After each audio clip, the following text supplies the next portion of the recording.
All attendees are in listen-only mode. Good afternoon and welcome to this Able United webinar titled Able Accounts and Special Needs Trust. I want to thank you for taking the time this afternoon to attend.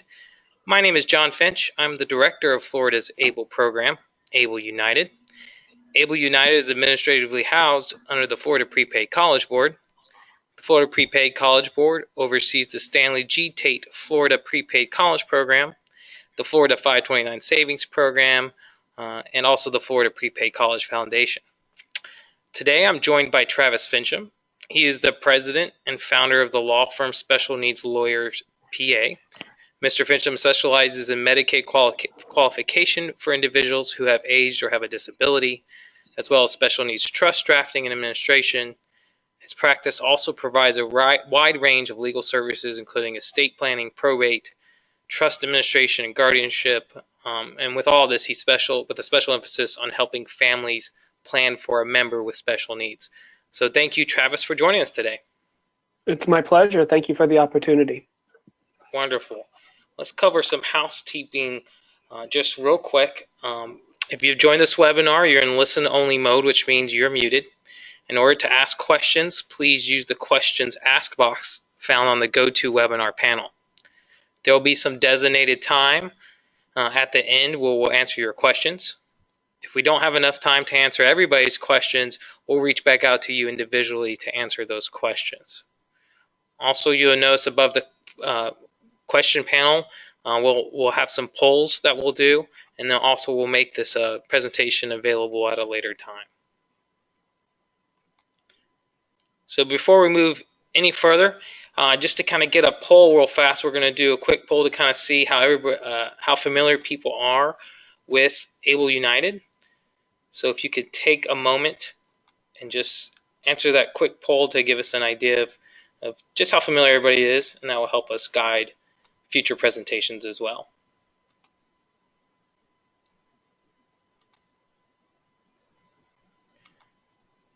All right, we'll give it a few more seconds there. Just want to thank everybody for filling out that poll. That will help us.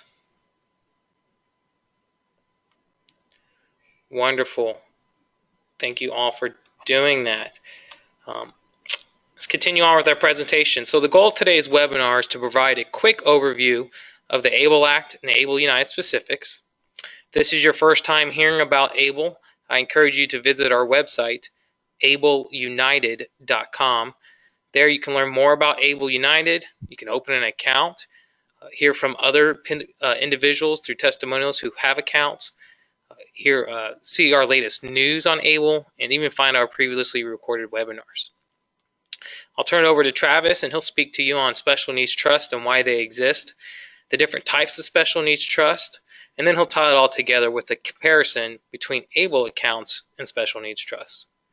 It's important to note that an ABLE account does not replace a special needs trust, but is an additional tool in your toolbox when saving and planning for individuals with disabilities.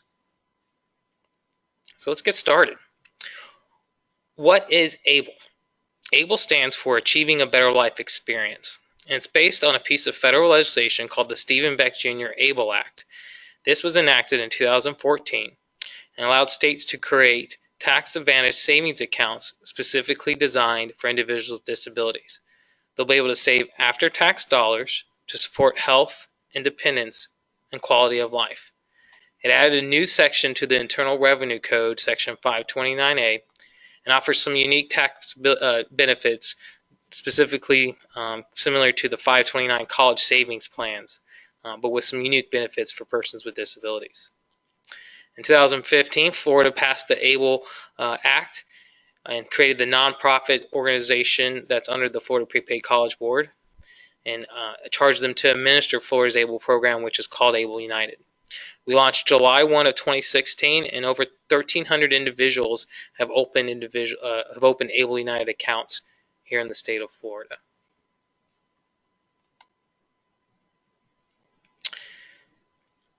So what are ABLE accounts? What is an Able United account? It's a tax-free savings and investment account designed and established for a beneficiary to help support and pay for qualified disability expenses.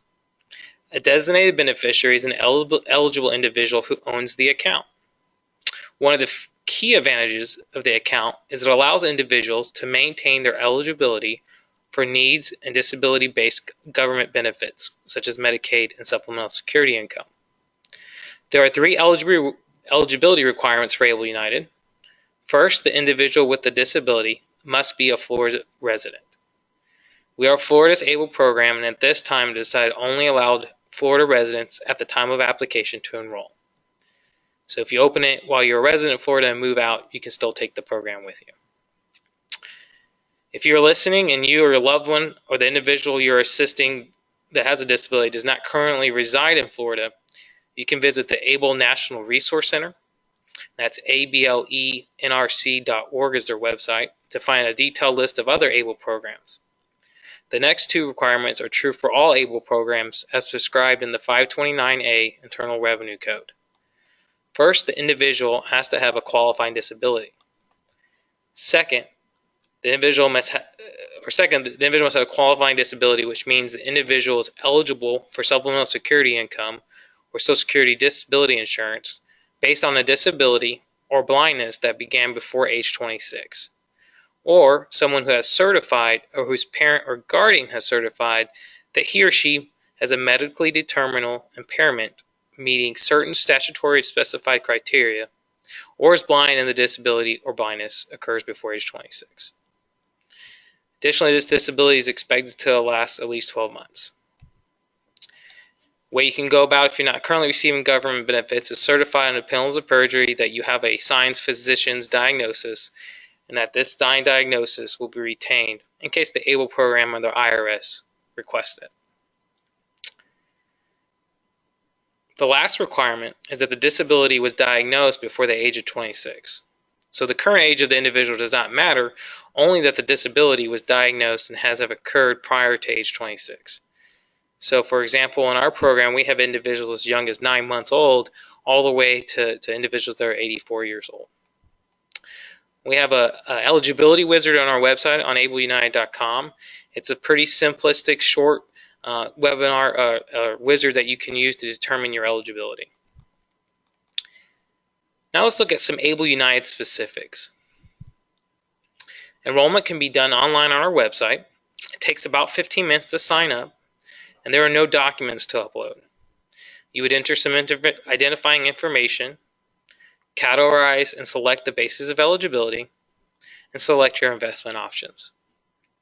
If somebody else is opening the account on your behalf, such as a parent, legal guardian, or someone with a power of attorney over an individual's finances, or a power of attorney over their ABLE account, they would need to identify who they are. Individuals who are not currently receiving supplemental security income or Social Security disability insurance must use that self-certification process that they meet the disability eligibility requirements. If you select that, we're going to ask for some physician information and a date of diagnosis. Also, during enrollment, there's no application fee. And we reduced our monthly account maintenance fee to 0. So you can open an account, try it out, and see if this tool could be used to help you achieve a better life experience. So let's say you do open an account and you want to decide to fund it. Who could put money into the account? And the answer is anyone. This can be the individual who owns the account, their family members, friends, even businesses or organizations. All funds contributed to the account together can be up to $14,000 per annual basis. So if you contributed $5,000 of your own money and mom put in $5,000, the most that can be contributed to that ABLE account for the rest of the calendar year is $4,000 for a total of $14,000. When enrolling, you're probably going to see how you like to grow your funds, how you want to, if you want to treat this more as a savings account or more of an investment account. We provide 7 investment options to meet the needs of most investors. We've designed 3 pre-designed portfolios that provide a simple way to choose how to invest. We have a conservative, moderate, and growth. So depending on how you want to use your account, if you want to be less risk averse or more risk averse, if you're saving for the short term or long term, it's up to you. If you're a little bit more savvy in saving or investing, you can actually choose the underlying fund options that we have, We have a money market account, which is Florida Prime. We have a U.S. stock and U.S. bond option managed by Vanguard, and an international stock option managed by BlackRock. You can invest in any one of these options. It's up to you. For more information, visit our website and you can get the details on those investment options.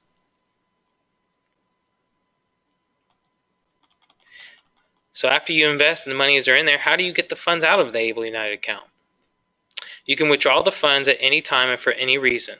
There's no pre-authorization. You can do it via ACH transfer back to your checking or savings account, or request a check to be cut to either the individual or any third party, and that can all be done online under your account management. Generally, funds in or withdrawn from an Able account for qualified disability expenses, with some exceptions to those receiving SSI, will not negatively impact benefits. Well, what's considered a qualified disability expense? So what are you using these funds for? Qualified disability expenses are expenses that relate to the beneficiary's disability and helps them maintain or improve their health, independence, or quality of life. In other words, it helps them achieve a better life experience. Some of these expenses include health, housing, education, employment training and support, assistive technology and transportation, even basic living expenses such as food. The Treasurer even stated that these expenses are to be construed broadly. For more information on our program, how this impacts individuals on SSI, or any kind of details, you can visit our website. At this time, I would like to turn it over to Travis, and he's going to explain to you all about special needs trusts, the different kinds, why we have them, and how they compare to Able accounts. With that, I'm going to turn it over to you, Travis. All right, great. Thank you, John. While we're doing the turnover, I was just going to mention I can certainly vouch for the ease of opening and establishing an Able account. I actually opened one for my daughter on July 2nd of 2016, so it was the second day they were available, and it was very quick and easy. And the other thing which I can say, since I'm not associated or affiliated with Able, is that the investments were actually, I picked, John was mentioning that there's 7 different options for how you can invest. I didn't go the most aggressive route, but while he was just talking, I just pulled up my daughter's account, and it grew by 15.6% since it was established, which is an incredible rate of return, and that's net of all fees. So I know it's not, you're not touting it. That's certainly, I guess, the investment people would say there's no guarantee of future performance based upon past history, but that's been my, that was my experience with it. So we're going to talk about special needs trusts, and then I'm just not sure if you were turning, oh, it is turned over to me, so I can now advance the slides, I think, here. So there we go. So what I wanted to talk a little bit about is kind of similarities and differences. We are going to, by the time when we get to the end of the talk, I have a chart that's going to kind of side by side compare some characteristics, though not every one, but some of the characteristics of Able accounts and special needs trusts. But that's gonna presume that we kind of know what special needs trusts are. So we need to take a little bit of the time to go through and understand how they work. You know, Able accounts are so new. They've only been around a little over a year here in Florida. Special needs trusts have been around for quite a while, and we'll talk a little bit about some of the history of it so that you have that background. But and there's different kinds, and that's really what I wanted to focus on is helping to understand when and how a special needs trust might be helpful. And then now that we have this great new tool with Able accounts, I'm recommending Able accounts to just about every family or individual that I see that may qualify for it. And that's our biggest struggle right now, is that there still are some of those limitations that are right there in the federal law. And the biggest one that John mentioned is that age limitation and when the disability has to have occurred. So that age 26 is a real big issue for a lot of folks. But when we do meet that criteria, I see the Able account as a great complement to the special needs trusts. But first, so let's talk a little bit about what special needs trusts are and kind of why they've existed. And a lot of this is going to look very, very similar, sound real similar to some of the things John was saying regarding Able accounts. They're there to benefit individuals with disabilities. We know that there are lots of different kinds of trusts out there. When you hear the word trusts, some people think of you got to have a bunch of money, and there's tax planning, and there's charitable trusts, and there's trusts that are designed to hold specific kinds of assets. The unique characteristic of special needs trusts are that they are designed to benefit an individual with a disability. And one of the differences with the able and special needs trusts are this can be anybody of any age, of any type of disability. So the disability may be a birth injury, it may be a traumatic brain injury or a car accident, it may be an age-related disability. But that's the one common thread among the different kinds of special needs trusts that we're going to talk about. And the idea also is very similar to the able, is to enhance the quality of life. The idea is that these funds within a special needs trust are going to pay for things that would have never been able to be paid for otherwise. And the reason is that we're going to maintain public assistance programs, and that's the other goal, similar to ABLE, is that the individual can keep programs or benefits that they have either been on for a long time and before they needed to shelter some funds, or they're looking to apply for the very first time. And some of those public assistance programs, and I'm going to talk a little bit about some of them, have limitations, and you just can't be wealthy. You can't have a bunch of money in your pocket or in your bank account and qualify. But so then we get to the point of qualifying for the program, and the idea is that the money in the special needs trust is going to pay for all of those things that the program doesn't cover. There are limitations. There are always going to be limitations to what a program is going to pay for, whether it be a check from Social Security, it's going to be a certain amount. And if we have needs above and beyond that, how do we meet those needs? Or if there's medical needs, there may be limits as to the extent of coverage that the individual may be entitled to. So that's again where the special needs trust is going to come in. So we'll do the comparison side by side, but as we're talking about special needs trusts, we need to understand, when we're using this term public assistance programs, what are we talking about? And so that's our next step, is to get to next slide. Public assistance programs, and there's lots of different ways to get a check or to get money. I've listed a few of them here on the screen. There's obviously a whole lot more, but we're talking about maybe getting a check from Social Security, at least in these three instances. There's a lot, like I said, there's other ways to get a check from Social Security. The big one that I don't have up here is that people retire. You know, individuals work and they pay their taxes and put money into the system, and then they reach their retirement age, which now individuals can retire early at 62, or they can wait until they're 70 and get more of a benefit. But it's based upon them working, paying into the system, and the amount that we get back is based upon how much we put in. And that's not one that I'm necessarily referring to here, but I wanted to mention that because there's a program that is on the screen that is tied to, a couple of them actually, that are tied to individuals working and paying into the system. And John actually mentioned these first two programs in his overview. He talked about Social Security, disability insurance, and then he talked about SSI, which is supplemental security income. We could talk for hours about these different programs, how they work, all the eligibility criteria. But for our purposes, the main thing I wanted to mention is, when is a special needs trust going to be helpful for gaining the program, and when is it not necessarily going to be needed? You still may do it, but when is it not going to be a requirement? The first one I want to talk about is Social Security disability insurance. So that's where I was talking about an individual working and paying into the system, and then if they reach their retirement age, they start getting a check. This is the check that an individual gets when they're working and paying into the system and something happens before they get to retirement age. When we are paying our taxes, some of those funds go into a disability trust fund. So in essence, we're kind of buying a disability policy from the federal government, so that if we don't make it to retirement age and we have an accident or an illness that prevents us from working, we can start drawing our benefits early.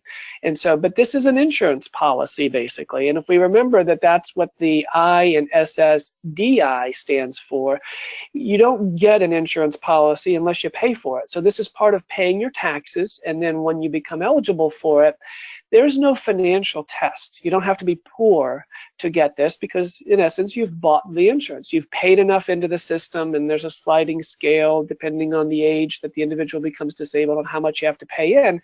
But when a person vests in that system and then becomes unable to work and is still insured under this program, you can start getting that check. Now, that check is not based on financial needs, so you can have money in the bank and not have to necessarily use a special needs trust or really an ABLE account to shelter funds, because you can be wealthy and get disability.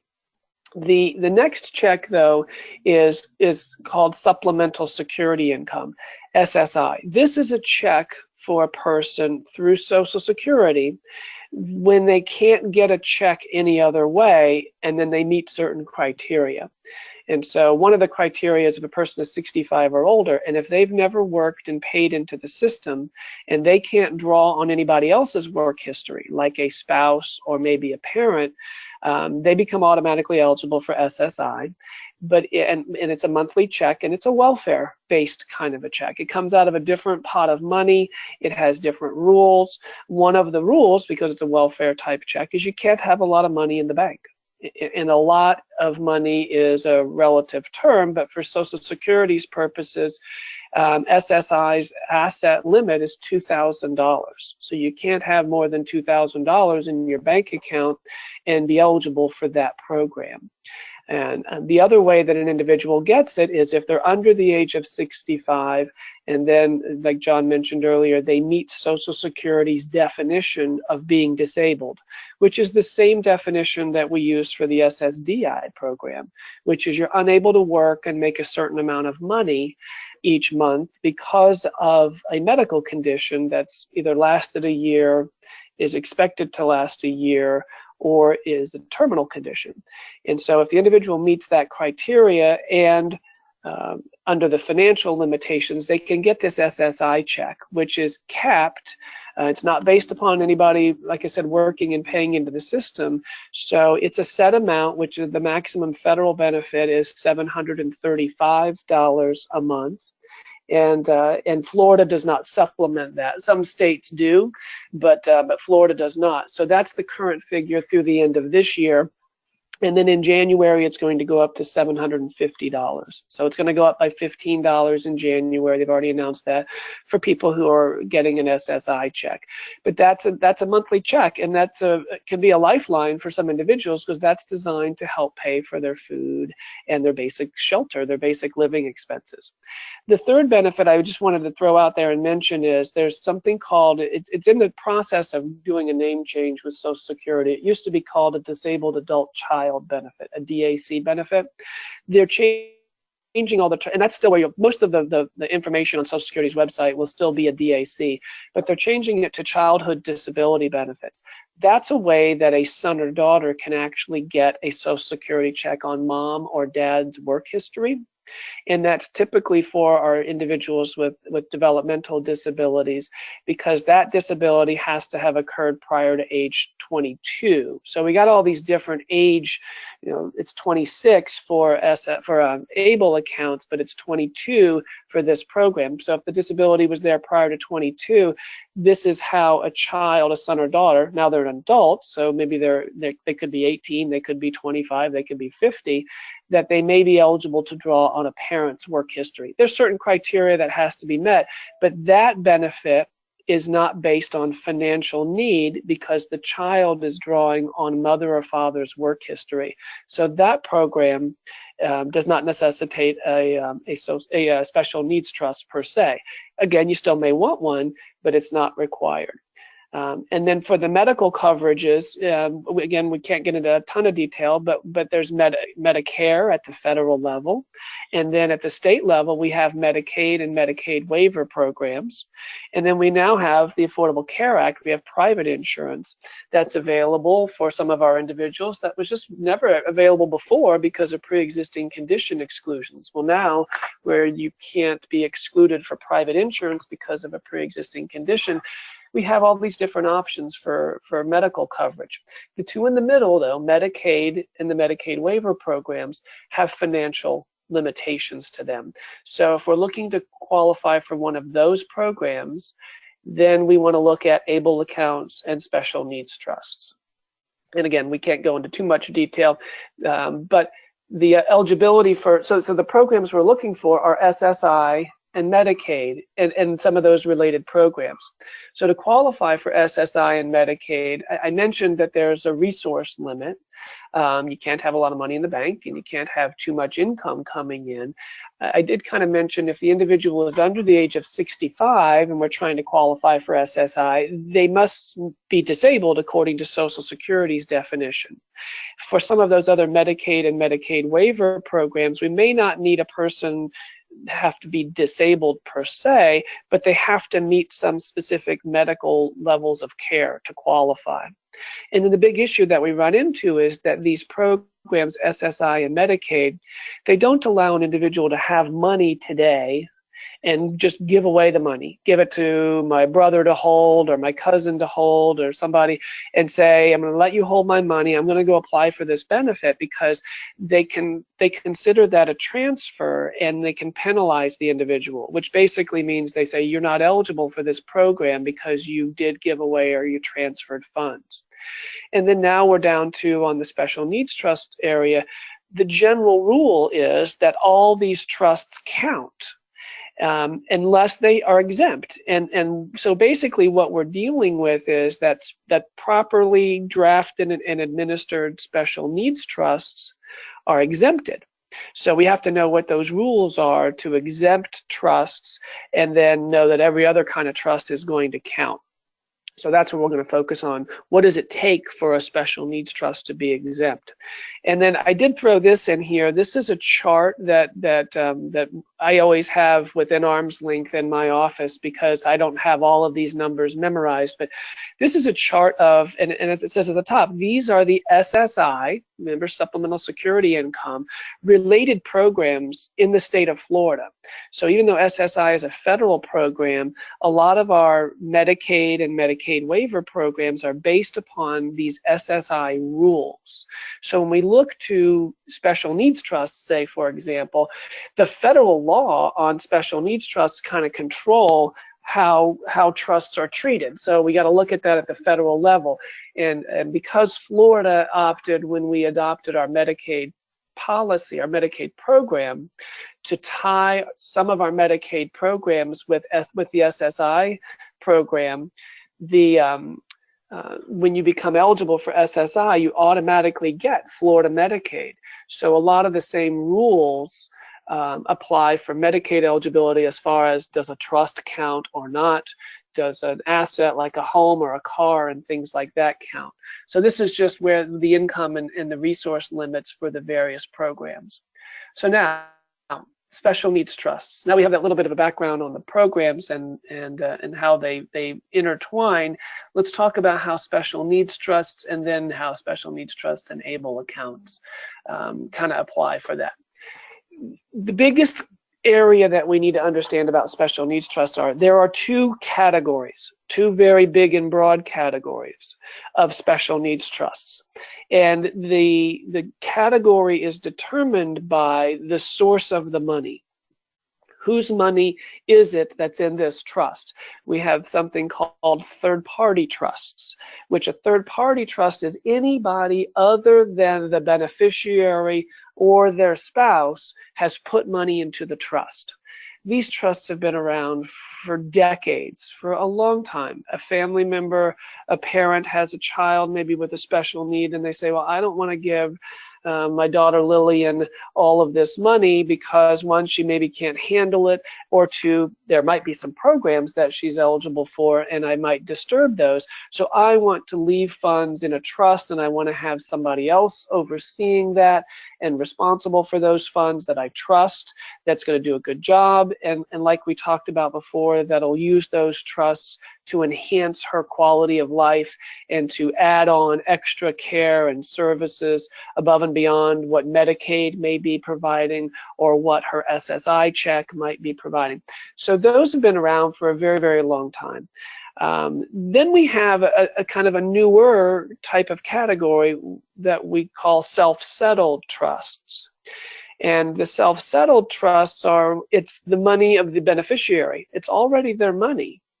And so how can we mesh this concept of having a government program that's based upon financial limitations, but yet have a person who actually has some resources? And so for a while, we were able to fashion and set up trusts that would be exempted. And then the federal government came in, and we'll talk a little bit more when we get to the self-settled trust discussion, in 1993, when they said, we're going to count all of these trusts that you set up, if you're the beneficiary and you set them up with your own money, except these special exceptions. And those are the ones that we work with and live with today. But here's where we have one of the differences between ABLE accounts and special needs trusts. There's not two kinds of ABLE accounts. And John used a great example when he was going through how much you can put in, which is that currently this year it's $14,000 per year you can put into an ABLE account. If someone puts 5 and another person puts 5, then it's a total of 4 more that can go. With special needs trusts, you can't commingle these. You would always have to have 2 separate, whereas an ABLE account can have the beneficiary can put all $14,000 in if they want, or a third party can put all $14,000 in if they want. Incidentally, that $14,000 figure is going to go up January 1st to $15,000. They've already announced that. So that number is tied to an annual gift tax exclusion number that goes up by $1,000. It's tied to an index, so it's been 14 for about maybe 4 or 5 years, but it'll go up by $1,000 every so often, and it's scheduled to go up to $15,000 in January. So I'm going to take these 2 kinds of trusts and into their different categories and talk about them because the rules are different. And so remember, we're back to whose money is it? Who set it up, or where did the money come from? So the first that we're going to talk about is the third-party trusts. And from a third-party trust standpoint, I think these are the best kind, because what it means is there was a family member who had some money, and then they had a person they wanted to provide for, and they said, I want to leave money to that person, and I want it to be there, and I want it to enhance their quality of care and their life without disrupting their benefits. So these are great types of trusts. And these are probably still some of the majority, I would say, of the number of trusts, because every special needs individual hopefully has someone who loves them and cares about them and wants to take care of them. In fact, they may have more than one person. They may have parents, they may have siblings, they may have grandparents. And so there's a lot of people who might want to leave some funds. So when it's done correctly, these trusts can be set up and funded, and they don't count anymore, or ever. They never counted to begin with, and they don't count for eligibility, for the SSI programs and for Medicaid. The individual can't set it up themselves, and as a general rule, you can't set one of these up for your spouse unless you do it within your last will and testament when you die, which means you can only set up one of these kinds of trusts for your surviving spouse if you pass away and you do it under your will. And we do that with a lot of our older clients. If we have one who needs long-term care, maybe who's in a nursing home, and we've moved the resources to the spouse at home, we certainly want to make sure we've adjusted their estate plan, so if they were to die first, everything doesn't just go right back to the person in the facility or on the Medicaid program. But generally speaking, these are trusts that are set up, they are drafted, and they're administered for a specific beneficiary. They're not, there are versions of these that you can use that are called that are pooled, but the traditional kind of these is we've drafted a trust, we want to let everybody know about it and let them put money in there, but it's a specific document for a specific beneficiary. And then I kind of jump ahead here and we put no Medicaid payback. Well, when we get to the other category of trusts, when it's the individual's money that they've put into one of those trusts, those very specific Medicaid rules say that there has to be a Medicaid payback when they pass away. These don't. So again, I want to set some funds in trust for my daughter Lillian that when I pass away, they stay for her lifetime, and then upon her passing, I can direct those to go somewhere else, to her brother Ethan, to her cousins, to other family members. So we can set up these trusts and fund them now if we want to. We can establish a trust and just kind of leave it empty, and then again start telling all of our friends and family, hey, I have a trust over here. If you want to leave some money for our special family member, here's where you can put it and incorporate it into your plan. But you don't have to now. You can fund it later. And so sometimes these trusts are actually written and embedded within a will, or a bigger kind of a trust like a revocable living trust. So a traditional estate plan may say, when I die, in my will, I divide my estate into 2 equal shares, and half of it's going to go into this trust that I'm establishing within my will as a testamentary, is what that's called, since it's done when we die, special needs trust. Or like we said before, you could have a trust already in existence, and we can just say, take this money and put it over here into this existing trust.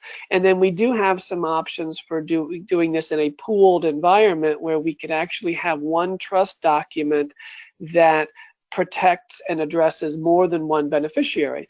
And sometimes that's done for smaller amounts of money. If it's hard to get say a bank or a professional trustee to be willing to administer the trust because it's just not enough money, we can do that sometimes, and it's more cost effective to do it in a pooled environment. So that's basically the extent of what we're going to be able to discuss, at least to start off with these third-party trusts. The other ones I wanted to focus on are, remember those self-settled trusts. These are specifically actually set out in federal law, and we're going to talk about where they are. But these trusts, from the day they're established, they have to be irrevocable, which means they can't be changed, and that's one of the requirements. And I didn't really get into this kind of before, but why would a person who meets Social Security's definition of disability, why would they actually have money? Well, here's 3 examples. There's probably more, but sometimes we find that an inheritance was not properly planned, and a beneficiary who would have been better to have gone into one of those third-party trusts didn't get done correctly, and so they're getting it anyway, and now they've inherited some money and we've got to protect it. The other big area is the lawsuits, the personal injury cases. Many times the disability is caused by an accident or negligence or malpractice, and there's a lawsuit that's pending, and so we need to then receive those personal injury awards and not disrupt the critical medical benefit that the person's been getting, and get in the form of Medicaid. Sometimes it's so much money that we're willing to give up those benefits and possibly buy private insurance or do something else. We get back to some of those Medicaid waiver programs, though. They're very, very valuable, and you can't buy insurance sometimes that provides those services through some of the Medicaid waiver programs. So it can be critical, it can be a lifeline to maintain those benefits. Even if there's a pretty substantial $1 million personal injury award, would go very quickly if a very medically compromised individual spent 30 days in a hospital.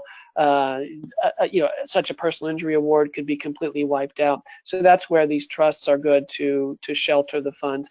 And sometimes it's a person who has been working and saving and doing everything correctly, and then they have an accident or they have an illness and they've just accumulated money, and now they need long-term care, or now they need medical coverage and they're disabled, and so they've accumulated funds. So those are some of the examples of why a person would have these funds. So remember I mentioned that as a general rule, all trusts count for SSI and Medicaid. And so in 1993, the federal government actually passed exceptions to that rule.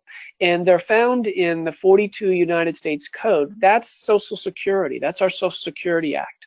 And sometimes these trusts are commonly referred to by the last 3 digits of the federal act. So it's 42 United States Code, section 1396, P, and then there's a D4A, a D4B, and a D4C. And so we're going to take each of these briefly in turn and talk about the differences. But remember, the common thread with all of them are they are all assets of the beneficiary already. They have not been headed off ahead of time. So the first one is that D4A. There has been a change as just a little over, well, not even a year ago, in December of 2016, President Obama, one of the last things he did in his presidency, signed a change in that federal law. It's the first time that law had been changed in 24 years. So from 1993 until December 13th of 2016, there were no changes. And all they did in 2016 is add in that the individual beneficiary can establish one of these trusts on their own. Because before that time, it was only a parent or a grandparent or a legal guardian could establish these trusts. The individual beneficiary couldn't establish them on his or her own. These trusts have a mandatory Medicaid payback, which makes sense, right? We have a beneficiary with money.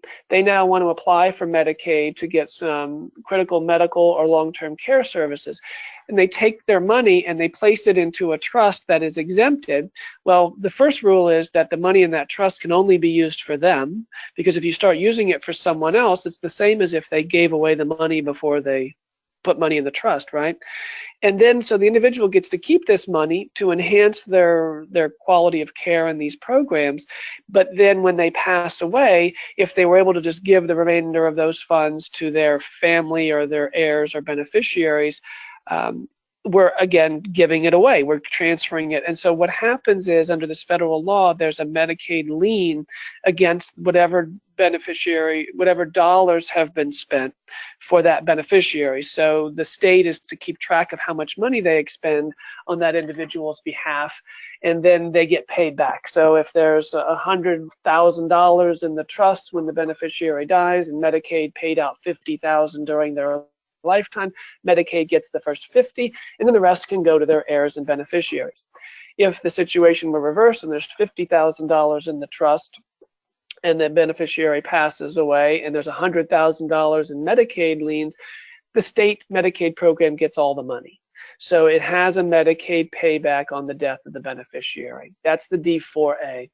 I didn't do a slide on the D4B, which is the income trust. That doesn't work for many programs. It doesn't work for SSI. It only works for some of our Florida Medicaid programs that provide long-term care services, and also our waiver program. So if an individual happens to have monthly income that exceeds the income limit for the program, and those programs all have a $2,205 per month income limit today. Incidentally, that number is always 3 times the SSI figure. So when SSI is $735, we're at $2,205 is the limit for those long-term care Medicaid programs. So if an individual has more monthly income than that, they can use that income trust to help them qualify. We just don't see that very often with most of our folks with an intellectual or developmental disability. They may have a Social Security check, but they don't often have a pension or other checks that put them over that limit. The third kind of a trust, which is the D4C, is a pooled trust. The idea of the pooled trust is it may not be cost effective or efficient to set up an individual trust for a person with a little bit over the asset limit of $2,000. Maybe they have $5,000 or $10,000 or $15,000 or $20,000 or $50,000, and it's not going to be efficient to go work up and establish our own trust. So we can actually pool our funds to keep costs down. Most of these trusts don't have minimum fees. Some are as low as $500 to establish, which is a whole lot less than it costs to actually write up and establish your own trust. And one of the federal requirements are that these trusts must be overseen and managed by nonprofit corporations. So there's a nonprofit that's always at the center of it. And then just in summary, talking about the different kinds of, for both kinds, self-settled and the third party, they maintain government benefits. They let the individual keep the money and supplement those benefits. Some disadvantages of the self-settled trusts are, remember I mentioned that they have to be used solely for the individual's benefit, so we can't use it for others, so there's some restrictions. It can be hard to find a trustee, especially if you don't have a lot of money, and therefore it's not cost effective to hire a professional. It can be hard to find someone who's willing to do it. And then the last that we kind of had mentioned before is that those ones have a payback provision. There is a Medicaid lien that attaches to those self-settled trusts when an individual passes away. So now that you're all experts, well, maybe not experts, but at least you know the basics of what these different kinds of trusts are. What I have put together is a colorful chart here, pretty good actually for the holiday, at least for the Christmas holidays coming up, green and red. What I tried to do was I tried to pick traits, and I'm sure there's probably lots more that I could be adding to this, but I tried to pick a trait that was a positive thing. It would be good to have that kind of a trait, and therefore if it has that trait, we gave it a green light. If it doesn't have that trait, we gave it a red light. So green is a general rule is going to be a good trait. Red is not so good, and we'll talk about the oranges when we get to them, because sometimes it's not always a black and white issue, or in this case, a green and red issue. It may be a gray, which my gray is orange here. So some of the traits, and now we've kind of, I think most of these things, either John or I have talked about when we were doing our discussions, but this is also a good recap to make sure I didn't miss anything that I think is kind of important. So who can establish these different things? An ABLE account, a D4A, the individual trust, a D4C, which is the pooled trust, or a third-party trust. Well, the beneficiary can establish any of them except the third-party trust. And right, that makes sense, because that's why it's called third-party. It's not the beneficiary's money, so the beneficiary can't establish it. But the beneficiary can now, since December of 2016, they can establish their own D4A trust, and they've always been able to do a D4C, at least since 1993 they've been able to. And since the beginning they've been able to do ABLE accounts, which is good. So all of those are positive. We mentioned that there's a limit to annual contributions to the ABLE account. Remember, it's limited to that annual gift exclusion, which today is $14,000 and will be $15,000 in January. But there's no limit for the other trusts. So you can have millions and millions of dollars in a third-party trust. That'd be wonderful. I'd love to have those. You can have millions of dollars in D4As and D4Cs. You can have 10,000 or 5,000 in those.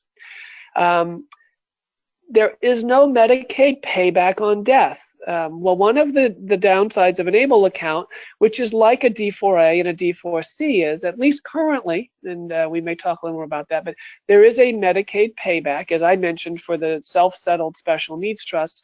There is for ABLE accounts. There is not for the third-party trust, which is really good. This one's a little technical. We may not be able to get into a whole lot of detail, but because ABLE accounts are so new, and the law was very comprehensive that brought them in, there's a specific exclusion for people who are on SSI that can use their trust, or their ABLE account, to pay for food and shelter without it affecting their SSI benefit. The special needs trusts do not benefit from that exception. So if we have a person on SSI, remember that $735 figure is supposed to help pay their food and shelter. Well, if a trust is paying their food or shelter, then we can actually cause them to lose some of their SSI benefit. And ABLE accounts are a great tool for people on SSI. It's a huge benefit. For anybody on SSI who the disability occurred prior to age 26 really should have an ABLE account if they have a special needs trust too. And then John mentioned the ABLE accounts grow tax-free. None of the special needs trusts grow tax-free. We didn't get that benefit of having that written into the law. And there's no lifetime limits on the special needs trust. There are some lifetime limits on the ABLE accounts. It's going to take us quite a while to get to those limits because of the amount that can only go in each month, or each year, but there are some limits, which right now it's $100,000 for people on SSI. The first 100,000 is excluded, and then if they're just on Medicaid, it's I think 418,000. So if you do that math and you say you're putting $14,000 a year or maybe 15 in, how long is it going to take you to get to $100,000? Even if your account's doing really well, it's going to be years before we get to that. ABLE accounts are specifically exempted from creditors' claims, and a third-party special needs trust, as a general rule, will be excluded as well. We're not so clear about those self-settled D4As. That's why I have the maybe nots. I think there's a really good argument that it's the beneficiary's money and it's not protected from their creditors. The ABLE accounts allow for some payments after the individual beneficiary has died before a Medicaid lien, and special needs trust laws currently do not, though we are expecting some new regulations to come out from Social Security by the end of the year that might allow for a few disbursements, but currently today we can't make those disbursements post-death. Third-party special needs trusts we can.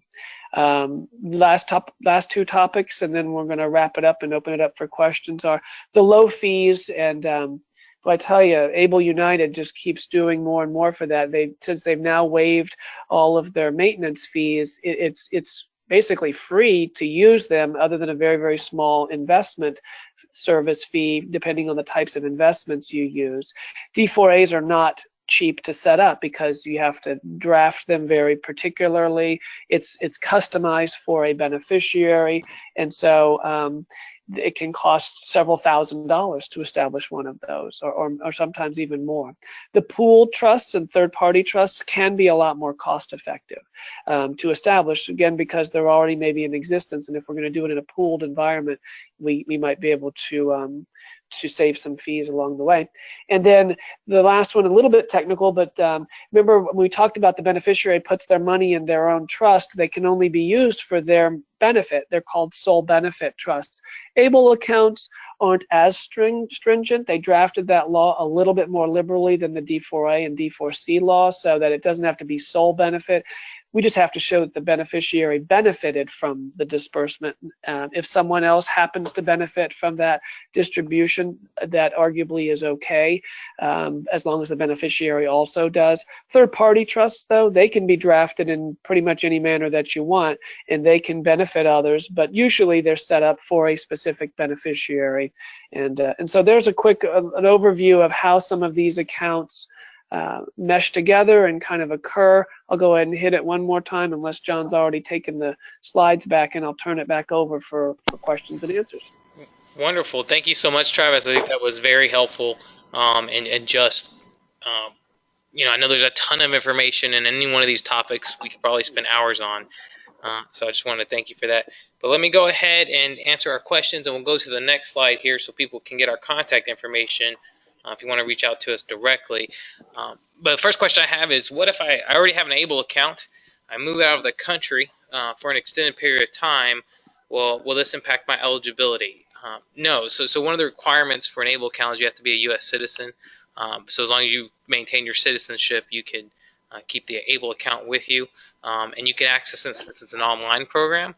So if you're even out of the country, you could still, as long as you have internet access, you should be able to access your account. I got a question for you here, Travis. I know we kind of covered it, but can you tell primarily the difference between a qualified income trust? What's unique about a qualified income trust? What does that do compared to Right. the other types of trusts? Sure. Well, for these programs that we're talking about, like Medicaid, there's two financial eligibility criteria. There's an monthly income limit, and then there's a resource or an asset limit. $2,000 is the asset limit. So we know that these special needs trusts, you can take the extra money and an ABLE account and park the money above the $2,000 in resources into these trusts.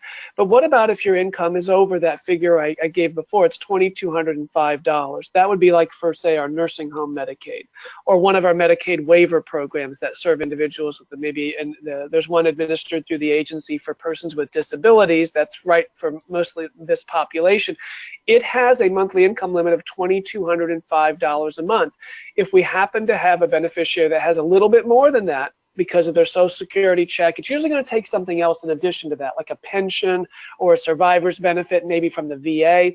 Then we can take the extra income, say they're over by $300, and if we deposit that $300 into a qualified income trust, then the Medicaid program disregards that money for eligibility purposes. So we can then get past that hurdle that their income was $300 over. So that's how it works. It's really complicated. It's way more complicated than it should be, but that's just one of these little hoops that we have to jump through in some of our cases in order to get people eligible for some of these programs. Great, thank you, Travis, for that explanation. I had a question on here regarding qualified disability expenses. My son, can he use the money from his ABLE account to go on a trip? And so usually the caveat I usually tell people is that the qualified disability expenses you have are to help improve the health, independence, and quality of life. And it's the IRS that will be interested in that. So I usually tell people if you can justify that this helps improve somebody's health, independence, and quality of life, then it would be a qualified disability expense.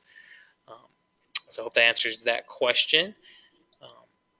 Question regarding after the beneficiary passes away, does the account have to be probated after Medicaid is paid back? I speak to an ABLE account. How it would work is after all outstanding qualified disability expenses are paid, including funeral and burial, then that would go back to the person's estate. And Travis, I'm not an attorney, but you could probably clarify when something goes to somebody's estate, there's usually probate involved, correct? That's right. That's generally the case, and there's been a lot of talk about whether or not there may be a way to do a beneficiary on, say, an ABLE account. We do that in special needs trust. In the trust world, the underlying document will generally provide for where any remaining funds, even in those payback trusts. If it's Medicaid's paid back, then we would normally designate where it would go. I just don't think that there was any provision for that in the federal law, so I don't know kind of where that's going to go on the ABLE accounts, John. But yeah, if it goes to their estate, you've got to have some kind of an administration to determine who the heirs are and make sure that it's getting to the right place, which is usually a probate. All right. Looking through some of these questions, some are kind of lengthy. We might have to answer offline.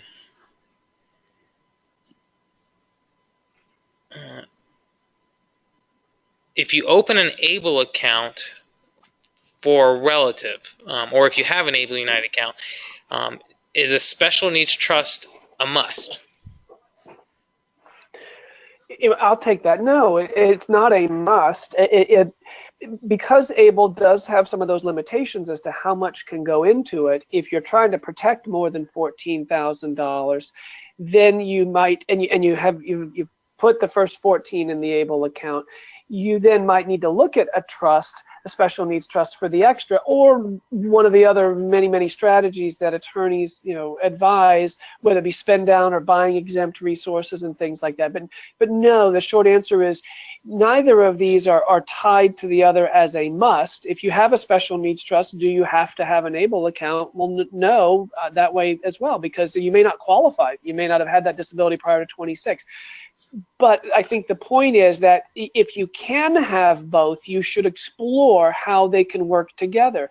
Because one of the great things that we just have crystal clear clarification about within the last couple of weeks is that you could actually, if you have a special needs trust and you qualify for an ABLE account, you can use the special needs trust to fund the ABLE account, which is huge because of some of those extra benefits that ABLE has over a special needs trust. You're still limited as to how much you can put in, yeah. But I think that you want to look at that, and if you can qualify, in most cases, you're going to want to have one. Yeah, and that an ABLE account. Yeah, exactly, and it gives ABLE accounts have that flexibility that sometimes special needs trusts, I know going through a trustee can be a little more rigorous.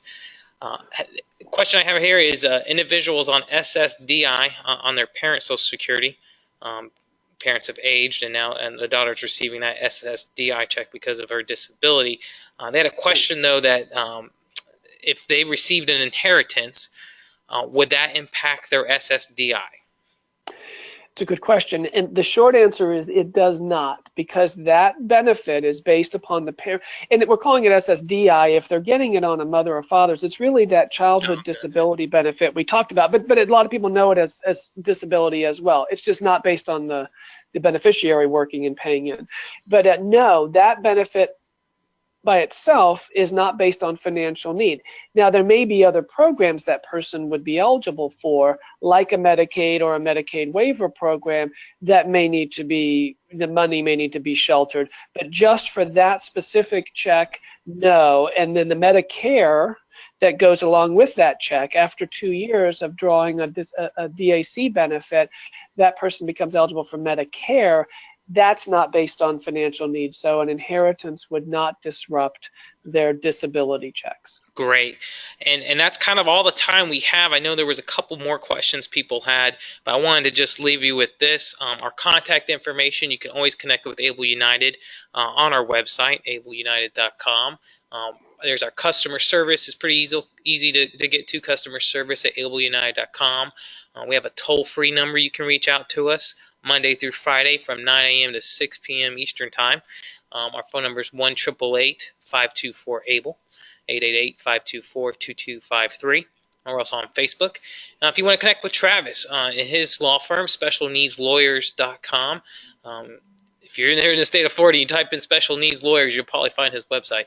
But Travis at specialneedslawyers.com, and his phone number there is listed as well, 727-443-7898. But I just want to thank you again, Travis, for taking your time this afternoon, and for all those individuals who were able to attend. This is a recorded webinar, so we will be posting it on our website, and you can come back and watch it or share it with others in case they missed it. So I just want to thank everybody again for taking their time this afternoon. And remember, with Able United, it makes it possible to save for a better life experience. Thank you all for attending. Thanks, Travis. Thank you. Thank you.